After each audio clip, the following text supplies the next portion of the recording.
आज हम लोग इस वीडियो में केमिस्ट्री यानी रसायन विज्ञान के पहले नंबर चैप्टर जिसका नाम रासायनिक अभिक्रियाएं एवं समीकरण है, तो आज हम लोग इस चैप्टर से संबंधित जितने सारे भी महत्वपूर्ण ऑब्जेक्टिव क्वेश्चन यानी वस्तुनिष्ठ प्रश्न हैं, सारे प्रश्न को हम लोग इस वीडियो में देखेंगे। लेकिन उससे पहले हम आपको बता दें कि इस चैप्टर से संबंधित सारे सब्जेक्टिव क्वेश्चन जो कि आपके परीक्षा में पूछे जाने की बहुत अधिक संभावना है और पूरा हम आपको चैप्टर 5 पार्ट में कंप्लीट करा चुके हैं। तो यदि आप लोग सब्जेक्टिव क्वेश्चन वाला वीडियो नहीं देखे हैं तो आप लोग जरूर देख लीजिएगा, प्लेलिस्ट में आपको वीडियो मिल जाएगा। और आज हम लोग देखेंगे रासायनिक अभिक्रियाएं एवं समीकरण चैप्टर का पूरा ऑब्जेक्टिव क्वेश्चन। तो चलिए हम लोग बिना समय गवाए पहले नंबर से शुरू करेंगे और पूरा हम आपको ऑब्जेक्टिव क्वेश्चन इस चैप्टर से संबंधित बताएंगे। यदि एक एक ऑब्जेक्टिव क्वेश्चन को आप लोग अच्छे तरीके से याद कर लेते हैं तो जितना क्वेश्चन हम आपको बता देंगे उससे बाहर एक भी प्रश्न आपके परीक्षा में नहीं पूछा जाएगा। इसलिए आप लोग पूरे वीडियो को ध्यान से देखिएगा और एक एक क्वेश्चन को अच्छे तरीके से समझने की कोशिश करिएगा। और यदि आप लोग प्रश्न का उत्तर जानते हैं तो नीचे लाइव चैट में बताते भी चलिएगा। लेकिन हम आपको बता दें कि अगर आप लोग सब्जेक्टिव क्वेश्चन पूरा अच्छे तरीके से देखे होंगे तो हम उम्मीद करते हैं कि आप लोग एक एक प्रश्न का जवाब बिल्कुल सही सही बताइएगा। तो चलिए बिना समय गवाए हम लोग शुरू करते हैं। यदि आप लोग चैनल पर नए हैं तो फटाफट से चैनल को सब्सक्राइब कर लीजिए ताकि आगे के भी हर एक वीडियो का नोटिफिकेशन आपको मिल सके। तो चलिए सबसे पहला नंबर क्वेश्चन देखेंगे जो कि काफी आसान क्वेश्चन है, हम आपको बता चुके हैं। प्रश्न कह रहा है कि कौन सी गैस उत्सर्जित होगी जब धातुएं जल के साथ अभिक्रिया करेंगी। यानी कि जब धातु जल के साथ अभिक्रिया करेगा तो कौन सा गैस बनेगा, तो इसका सही जवाब हो जाएगा हाइड्रोजन गैस। हम आपको बता चुके हैं जब धातु जल के साथ अभिक्रिया करता है तो हाइड्रोजन गैस बनता है। इसलिए पहला का सी नंबर ऑप्शन सही होगा, आप लोग ध्यान रखिएगा। चलिए दूसरा नंबर प्रश्न है, तो कह रहा है कि Fe2O3 प्लस 2Al से बन गया Al2O3 प्लस 2Fe और पूछ रहा है कि ऊपर दी गई अभिक्रिया किस प्रकार की अभिक्रिया है। हम आपको जब सब्जेक्टिव क्वेश्चन बता रहे थे तो वहां पर बताए थे कि इसी प्रकार का प्रश्न आपके परीक्षा में पूछा जाएगा कि कोई एक केमिकल रिएक्शन दे देगा और पूछ देगा कि यह जो अभिक्रिया है वह किस प्रकार की अभिक्रिया है, संयोजन है कि वियोजन है कि द्विविस्थापन है कि विस्थापन है। तो आपको सबसे पहले पहचानने आना चाहिए और पहचानने का पूरा तरीका हम आपको ऑलरेडी बता चुके हैं। तो इसलिए हम आपको बार बार बोल रहे हैं कि यदि आप लोग सब्जेक्टिव क्वेश्चन नहीं देखे हैं तो जरूर देख लीजिएगा। देखिए हम आपको बताए थे कि आयनों का यदि विस्थापन होता है तो उसको विस्थापन अभिक्रिया बोलते हैं। जैसे यहां पर आप लोग देख रहे हैं कि ऑक्सीजन का आयन Fe है, लेकिन जब इस साइड आया यानी कि जब प्रतिफल बना, जब उत्पाद बना तो Fe को विस्थापित कर दिया कौन, एल्युमिनियम। यानी कि Fe के जगह पर एल्युमिनियम चला आया। आप लोग देख रहे हैं कि एल्युमिनियम इधर बाहर में था, लेकिन जब उत्पाद बना तो ऑक्सीजन के साथ आकर के एल्युमिनियम मिल गया और Fe को क्या किया, विस्थापित कर दिया। तो जैसे ही विस्थापित किया इसका मतलब है कि यह विस्थापन अभिक्रिया हो जाएगा। तो दूसरा का डी नंबर ऑप्शन सही होगा। यदि आप लोग जान रहे हैं प्रश्न का उत्तर तो नीचे लाइव चैट में फटाफट से बताते चलिएगा। चलिए तीसरा नंबर प्रश्न है, लौह चूर्ण पर तनु हाइड्रोक्लोरिक अम्ल डालने से क्या होता है। सही उत्तर का निशान लगाइए, काफी महत्वपूर्ण क्वेश्चन है, आप लोग ध्यान रखिएगा। यदि लोहे के चूर्ण पर तनु हाइड्रोक्लोरिक अम्ल डालेंगे तो उससे क्या होगा, तो इसका सही जवाब होगा कि जब हम लोग तनु हाइड्रोक्लोरिक अम्ल डालेंगे लोहे के चूर्ण पर तो हाइड्रोजन गैस एवं आयरन क्लोराइड बनता है। आप लोग ध्यान रखिएगा। चलिए चौथा नंबर प्रश्न है, श्वसन किस प्रकार की अभिक्रिया है। काफी आसान क्वेश्चन है। श्वसन किस प्रकार की अभिक्रिया है, तो श्वसन उपचयन अभिक्रिया है। आप लोग ध्यान रखिएगा, श्वसन उपचयन अभिक्रिया। चौथा का ए नंबर ऑप्शन सही होगा। चलिए पांचवा number question, CuO plus H2O से बन रहा है Cu प्लस H2O और फिर से उसी प्रकार का क्वेश्चन आ गया। आपको पहचानना है कि यह किस प्रकार की अभिक्रिया है, उपचयन है कि अपचयन है कि उदासीनीकरण है कि डी नंबर ऑप्शन है रेडॉक्स रिएक्शन है। तो चलिए जल्दी जल्दी से आप लोग फटाफट से बताइए पांचवा का सही जवाब कौन सा होगा। तो ध्यान रखिएगा, CuO प्लस H2O से बन गया Cu प्लस H2O। यह जो अभिक्रिया है वह अपचयन अभिक्रिया है। पांचवा का बी नंबर ऑप्शन सही होगा। चलिए छठा नंबर प्रश्न हम लोग देखेंगे, इलेक्ट्रॉन के स्थानांतरण से बने यौगिक क्या कहलाते हैं। छठा नंबर क्वेश्चन काफी महत्वपूर्ण है। इलेक्ट्रॉन के स्थानांतरण से बने यौगिक क्या कहलाते हैं, वैद्युत संयोजी कहलाते हैं। छठा का बी नंबर ऑप्शन आप लोग ध्यान रखिएगा, काफी महत्वपूर्ण है। चलिए 7वां नंबर प्रश्न देखेंगे। नीचे दी गई अभिक्रिया में कौन सा कथन सही है? 2Cu प्लस O2 से बन रहा है 2CuO और पूछ रहा है कि इसमें कॉपर का ऑक्सीकरण हो रहा है कि कॉपर का अवकरण हो रहा है कि कॉपर का नाइट्रेशन हो रहा है कि A एवं B दोनों। तो आपको याद होगा हम आपको बताए थे कि ऑक्सीजन जिसके साथ भी जाकर के मिलता है उसका ऑक्सीकरण हो जाता है। तो यहाँ पर जो ऑक्सीजन है वो बस Cu के साथ जाकर के मिल रहा है यानी Cu का ऑक्सीकरण हो जाएगा। तो Cu कहने का मतलब क्या हुआ? कॉपर, यानी कि कॉपर का ऑक्सीकरण होगा। 7वां का ए नंबर ऑप्शन सही हो जाएगा। चलिए 8वां नंबर प्रश्न हम लोग देख लेंगे। 8वां नंबर क्वेश्चन कह रहा है कि सिल्वर क्लोराइड का रंग कैसा होता है? सिल्वर क्लोराइड कहने का मतलब AgCl। सूत्र आप लोग साथ साथ ध्यान रखिएगा। AgCl का रंग कैसा होता है? तो ध्यान रखिएगा श्वेत होता है, जिसको सफेद बोलते हैं। 8वां का ए नंबर ऑप्शन सही होगा। चलिए 9वां नंबर क्वेश्चन फिर से पहचानने के लिए आ गया। यह वाला क्वेश्चन हम ज्यादा तौर पर करके दिए हैं ताकि इसी प्रकार का क्वेश्चन जब परीक्षा में पूछा जाए तो आप लोग आसानी से इसका जवाब दे सके, क्योंकि हम आपको बार बार बता रहे हैं कि जब भी प्रश्न पूछा जाएगा तो इसी प्रकार का प्रश्न पूछा जाएगा। कोई समीकरण दे देगा और आपको पहचानने के लिए बोल देगा कि कौन सा अभिक्रिया है। जैसे यहाँ पर दिया हुआ है CaCO3 से बन गया CaO प्लस CO2। आप लोग ध्यान रखिएगा, चूने का पत्थर से क्या बनता है? बुझा हुआ चूना बनता है और साथ में कार्बन डाइऑक्साइड गैस मुक्त होता है। और आपसे पूछ रहा है कि यह किस प्रकार की अभिक्रिया है? वियोजन है कि संयोजन है कि उभयगामी है कि प्रतिस्थापन है? 9वां नंबर प्रश्न। तो हम आपको बताए थे कि यदि 1 से 2 हो जाए उसको क्या बोलते हैं? तो उसको वियोजन बोलते हैं। आपको याद होगा हम आपको बताए थे कि यदि A प्लस B से AB बन जाता है इसको संयोजन बोलते हैं, और यदि AB से A प्लस B बन जाता है इसको वियोजन बोलते हैं। पूरा बात हम आपको बता चुके हैं। तो यहाँ पर क्या हो रहा है? AB से A प्लस B बन रहा है। आप लोग देख रहे हैं कि यहाँ पर 1 से 2 बन रहा है। ठीक है, आप लोग केमिकल रिएक्शन को ध्यान से देखिए, इधर 1 है लेकिन इससे 2 बन गया। तो हम आपको बताए थे कि यदि 1 से 2 बन जाए उसको वियोजन बोलते हैं। तो 9वां का ए नंबर ऑप्शन सही होगा। चलिए 10वां नंबर क्वेश्चन। साग सब्जियों को विघटित होकर कंपोस्ट बनाना किस रासायनिक अभिक्रिया का उदाहरण है? बता चुके हैं हम आपको, जब सब्जेक्टिव क्वेश्चन बताए थे तो सेम यही वाला क्वेश्चन हम आपको बताए थे। तो इसका सही जवाब हो जाएगा ऊष्माक्षेपी, क्योंकि जब साग सब्जी विघटित होता है तो उससे ऊष्मा बाहर निकलता है, और जब ऊष्मा बाहर निकलता है तब उसको ऊष्माक्षेपी बोलते हैं। लेकिन जब ऊष्मा का अवशोषण होता तो उसको ऊष्माशोषी बोलते हैं। लेकिन यहाँ पर साग सब्जी जब विघटित होता है तो उससे ऊष्मा बाहर निकलता है तो ऊष्माक्षेपी हो जाएगा। चलिए 11 नंबर प्रश्न देखेंगे। तो क्वेश्चन कह रहा है कि निम्न में से कौन सा उत्पाद लेड नाइट्रेट को गर्म करने पर प्राप्त होता है? काफी महत्वपूर्ण है, आप लोग ध्यान रखिएगा। जब हम लोग लेड नाइट्रेट को गर्म करेंगे तो NO2 प्राप्त होगा। 11 का बी नंबर ऑप्शन सही है। चलिए 12 नंबर प्रश्न है, निम्न में से कौन सही है? निम्न में से कौन सही है? 12 नंबर क्वेश्चन, कौन सा जवाब सही होगा? तो इसका हो जाएगा Na2CO3 into 10H2O। Na2CO3 into 10H2O। यह जो सूत्र है वह बिल्कुल सही सूत्र है। आपको याद होगा सोडियम कार्बोनेट डेकाहाइड्रेट, याद होगा आपको सोडियम कार्बोनेट डेकाहाइड्रेट। तो सोडियम कार्बोनेट डेकाहाइड्रेट का सूत्र क्या होता है? Na2CO3 into 10H2O। 12 का बी नंबर ऑप्शन सही हो जाएगा। चलिए लोहा से जिंक को लेपित करने की क्रिया को क्या कहते हैं? काफी महत्वपूर्ण क्वेश्चन है, यह प्रश्न बार बार पूछा जाता है। 13 नंबर क्वेश्चन, फटाफट से बताइए यदि आप लोग इसका जवाब जानते हैं तो नीचे कमेंट में। लोहा से जिंक को लेपित करने की क्रिया को क्या कहते हैं? गैल्वनीकरण कहते हैं। 13 का बी नंबर ऑप्शन सही होगा। चलिए 14 नंबर क्वेश्चन देखेंगे। जस्ता तथा तनु हाइड्रोक्लोरिक अम्ल की अभिक्रिया के फलस्वरूप निम्न में से कौन सा गैस बनेगा? 14 नंबर क्वेश्चन। तो आप लोग ध्यान रखिएगा, जब जस्ता और तनु हाइड्रोक्लोरिक अम्ल आपस में अभिक्रिया करता है तो हाइड्रोजन गैस बनता है। 14 का सी नंबर ऑप्शन सही होगा, आप लोग ध्यान रखिएगा। चलिए 15 नंबर क्वेश्चन है कि कोई तत्व ऑक्सीजन के साथ अभिक्रिया कर उच्च गलनांक वाला यौगिक बनाता है।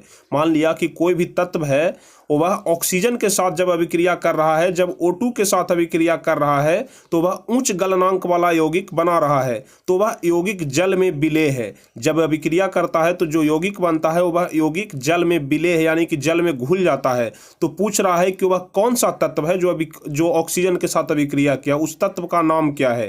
तो इसका सही जवाब हो जाएगा वह कैल्शियम है, Ca। यानी कि Ca जब ऑक्सीजन के साथ अभिक्रिया करेगा तो उच्च गलनांक वाला यौगिक बनाएगा जो जल के साथ विलेय रहेगा, यानी कि जल में घुल जाएगा।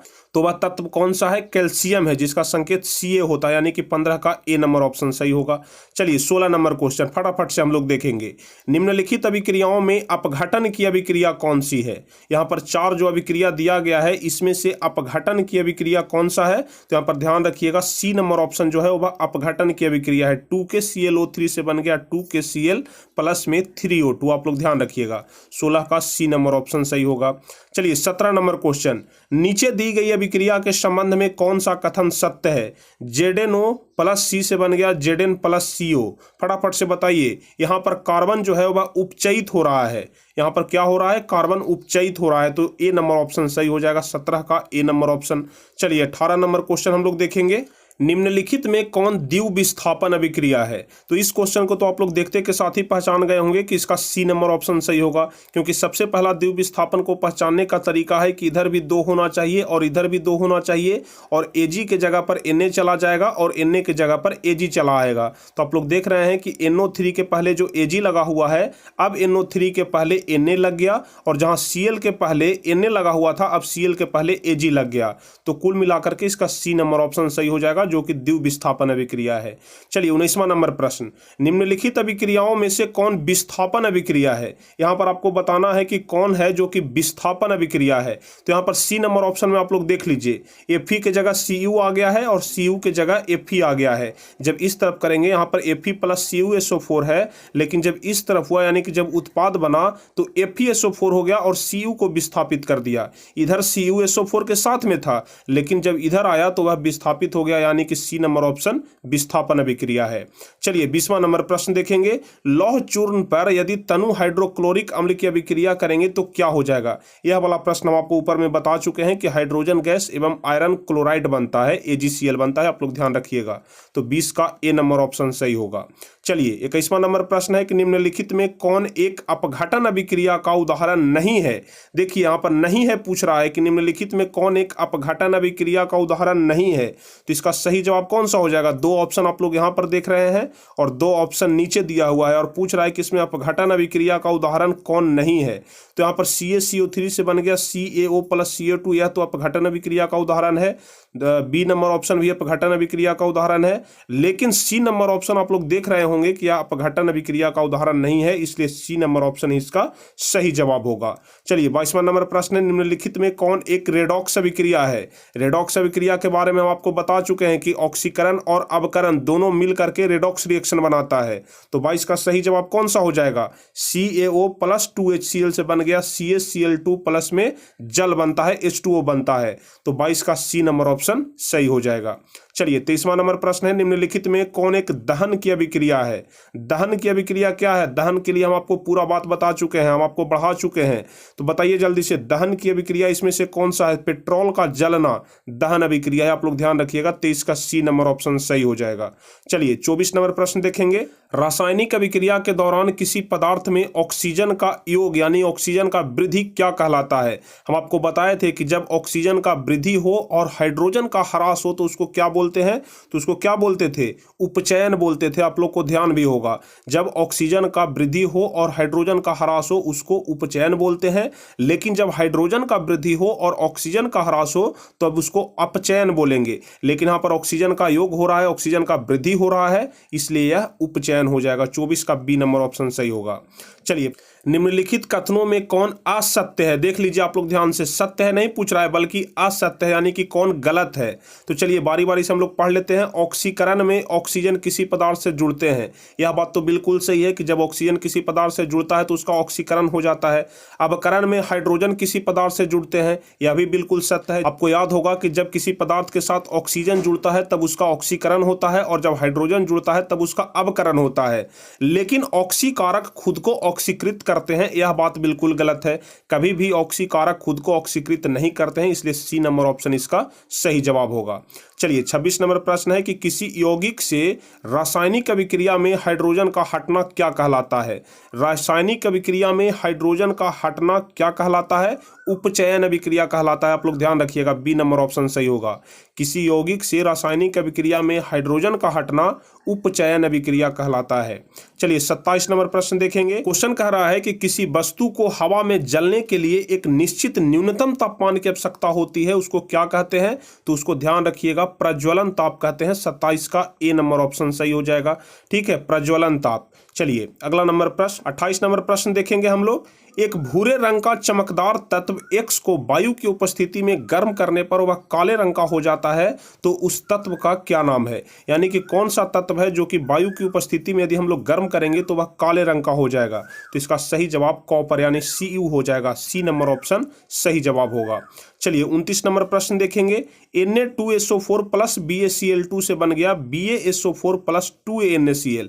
आप लोग देख रहे हैं, देखते के साथ ही आपको रिएक्शन पहचान में आ जाना चाहिए। आप लोग देख रहे हैं कि जो SO4 का आयन है Na2, यह विस्थापित हो जा रहा है। कहां पर चला आ रहा है? यहां पर चल गया। और जो Ba था वह कहां पर चल गया? Na2 के जगह पर चला आया। और दोनों तरफ दो दो है, इसका मतलब कि द्विव विस्थापन अभिक्रिया है। 29 का सी नंबर ऑप्शन सही होगा। विस्थापन और द्विव विस्थापन, संयोजन, वियोजन, यह सभी पहचाना बहुत ही ज्यादा आसान है, हम आपको बता चुके हैं। चलिए अगला नंबर प्रश्न है। Zn प्लस CuSO4 से बन गया ZnSO4 प्लस Cu और पूछ रहा है कि यह किस प्रकार की रासायनिक अभिक्रिया है। आप लोग देख रहे हैं कि इधर Zn बाहर में है और इधर Cu जो है वह SO4 के साथ में है, लेकिन जब उत्पाद बन रहा है, जब प्रतिफल बन रहा है, जब रिएक्शन हो रहा है, तो इधर Cu विस्थापित हो जा रहा है। इसका मतलब कि यह विस्थापन अभिक्रिया हो जाएगा। 30 का बी नंबर ऑप्शन सही होगा। C प्लस O2 CO2 यह किस प्रकार की रासायनिक अभिक्रिया है? जैसे C को यदि हम लोग A मान लेते हैं और O2 को यदि हम लोग B मान लेते हैं और दोनों को मिल करके बन रहा है AB। हम आपको बता चुके हैं कि यदि A प्लस B से AB का निर्माण होता है तो उसको क्या बोलते हैं? उसको संयोजन अभिक्रिया बोलते हैं। इसका मतलब कि 31 का C नंबर ऑप्शन सही हो जाएगा, संयोजन अभिक्रिया। ठीक है, आप लोग ध्यान रखिएगा, A प्लस B से AB का निर्माण होता है, उसको संयोजन अभिक्रिया बोलते हैं। चलिए 32 number question. CaO plus H2O से बन गया CaOH का द होल ट्वाइस। पूछ रहा है कि यह किस प्रकार की रासायनिक अभिक्रिया है। इसी प्रकार का प्रश्न सबसे ज्यादा पूछा जाता है, तो फटाफट से बताइए यदि आप लोग जानते हैं तो। CaO प्लस H2O से बन गया CaOH का द होल टू। आप लोग देख लीजिए, इधर हो गया A प्लस B से क्या बन गया? AB बन गया। हम आपको बता चुके हैं यदि A प्लस B से AB बन जाए उसको संयोजन अभिक्रिया बोलते हैं। तो 32 का ए नंबर ऑप्शन सही हो जाएगा। चलिए अगला नंबर प्रश्न। ऊष्मा के द्वारा दी गई वियोजन अभिक्रिया को क्या कहते हैं? ऊष्मा के द्वारा दी गई वियोजन अभिक्रिया ऊष्मीय वियोजन कहते हैं। हम आपको बता चुके हैं यदि ताप के द्वारा वियोजन हो रहा है तो तापीय वियोजन, यदि विद्युत के द्वारा वियोजन हो रहा है तो विद्युतीय वियोजन, यदि ऊष्मा के द्वारा वियोजन हो रहा है तो ऊष्मीय वियोजन। हम आपको पूरा बता चुके हैं, आपको याद भी होगा। 33 का बी नंबर ऑप्शन सही हो जाएगा। चलिए 34 नंबर प्रश्न। जिन अभिक्रियाओं में ऊर्जा अवशोषित होती है उसे क्या कहते हैं? हम आपको बता चुके हैं कि यदि ऊष्मा बाहर निकल रहा है, यानी ऊर्जा जब बाहर निकल रहा है उसको ऊष्माक्षेपी बोलते हैं, और जब ऊर्जा का अवशोषण हो रहा है तो उसको ऊष्माशोषी बोलते हैं। तो 34 का बी नंबर ऑप्शन सही होगा, आप लोग ध्यान रखिएगा। चलिए 35 नंबर प्रश्न। वे अभिक्रियाएं जिनमें अभिकारकों के बीच आयनों का आदान प्रदान होता है क्या कहलाता है? अभिकारकों के बीच आयनों का आदान प्रदान क्या कहलाता है? काफी महत्वपूर्ण है। हम आपको बताए थे द्विव विस्थापन में कि यहाँ वाला यहाँ चला जाता है और यहाँ वाला यहाँ चला जाता है, इस प्रकार से हम आपको बताए थे। तो विस्थापित हो जाता है और दोनों आयन विस्थापन हो जाता है। तो यहाँ पर वही चीज पूछ रहा है कि वे अभिक्रिया जिनमें अभिकारकों के बीच आयनों का आदान प्रदान होता है उसको द्विव विस्थापन बोलते हैं। 35 का डी नंबर ऑप्शन सही होगा। चलिए 36 नंबर प्रश्न।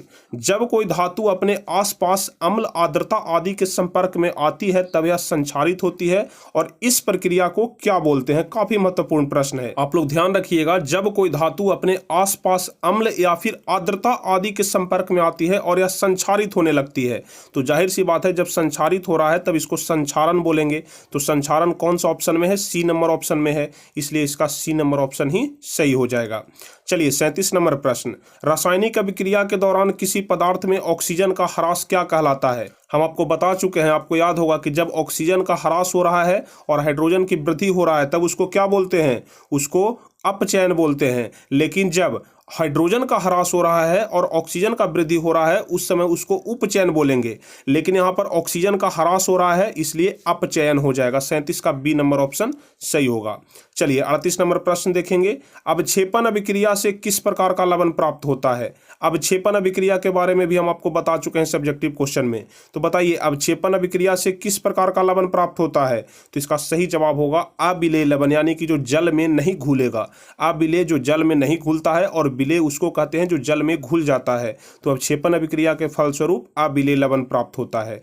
चलिए 39 नंबर प्रश्न देखेंगे। Pb प्लस CuCl2 से बन गया PbCl2 प्लस में Cu और पूछ रहा है कि यह किस प्रकार की रासायनिक अभिक्रिया है। तो देखते के साथ ही आप लोग पहचान गए होंगे कि यह विस्थापन अभिक्रिया है, क्योंकि आप लोग यहाँ पर देख रहे हैं कि Cl के साथ इधर Cu मिला हुआ है, यानी कि जो Cl का आयन है Cu वह विस्थापित हो जा रहा है। कहाँ पर विस्थापित हो जा रहा है? इस तरफ आप लोग देख रहे हैं कि अब बाहर हो गया, और आप लोग देख रहे हैं कि जो Pb बाहर में था वह Cl2 के साथ आकर के जुड़ गया, यानी कि यह विस्थापन अभिक्रिया हो जाएगा। 39 का ए नंबर ऑप्शन सही हो जाएगा। चलिए 40 नंबर क्वेश्चन। वायुरोधी बर्तनों में खाद्य सामग्री रखने से उपचयन की गति क्या हो जाती है? धीमी हो जाती है कि तेज हो जाती है कि बराबर की बहुत अधिक तेज? 40 नंबर क्वेश्चन, तो आप लोग ध्यान रखिएगा, वायुरोधी बर्तनों में खाद्य सामग्री रखने से उपचयन की गति धीमी हो जाती है। 40 का ए नंबर ऑप्शन सही होगा। चलिए 41 नंबर प्रश्न है। जिंक तथा सल्फ्यूरिक अम्ल के बीच अभिक्रिया से निम्नलिखित में कौन सी गैस बनती है?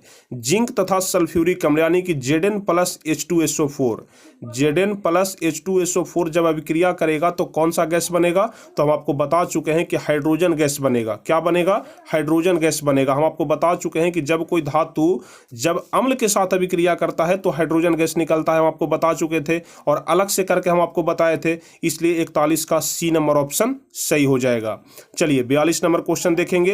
रासायनिक अभिक्रिया में भाग लेने वाले पदार्थ को क्या कहते हैं? हम आपको बता चुके हैं कि जो पदार्थ रासायनिक अभिक्रिया में भाग लेते हैं उसको अभिकारक बोलते हैं, और जो पदार्थ बनता है उसको उत्पाद या फिर प्रतिफल बोलते हैं। लेकिन यहाँ पर पूछ रहा है कि अभिक्रिया में भाग लेने वाले पदार्थ को क्या बोलते हैं? तो उसको अभिकारक बोलते हैं। 42 का ए नंबर ऑप्शन सही होगा। चलिए 43 और सबसे लास्ट क्वेश्चन देखेंगे। 2H2 प्लस O2 और पूछ रहा है कि यह किस प्रकार की अभिक्रिया है? तो आप लोग यहाँ पर ध्यान से समझिएगा, यदि हम लोग H2 को A मान लेते हैं और O2 को B मान लेते हैं तो दोनों को मिल करके AB बन रहा है। तो हम आपको बताए हैं कि A प्लस B से यदि AB बन रहा है तो उसको संयोजन अभिक्रिया बोलते हैं। इसका मतलब कि 43 का ए नंबर ऑप्शन सही हो जाएगा। तो कुल मिलाकर के इस चैप्टर में हम आपको 43 क्वेश्चन बताए हैं जो कि काफ़ी महत्वपूर्ण है। यदि आपके परीक्षा में पहले नंबर चैप्टर यानी रासायनिक अभिक्रिया एवं समीकरण से कोई भी ऑब्जेक्टिव क्वेश्चन पूछा जाता है तो यही 43 क्वेश्चन में से कोई क्वेश्चन पूछा जाएगा, या फिर यही 43 क्वेश्चन के आधार पर कोई क्वेश्चन बनेगा।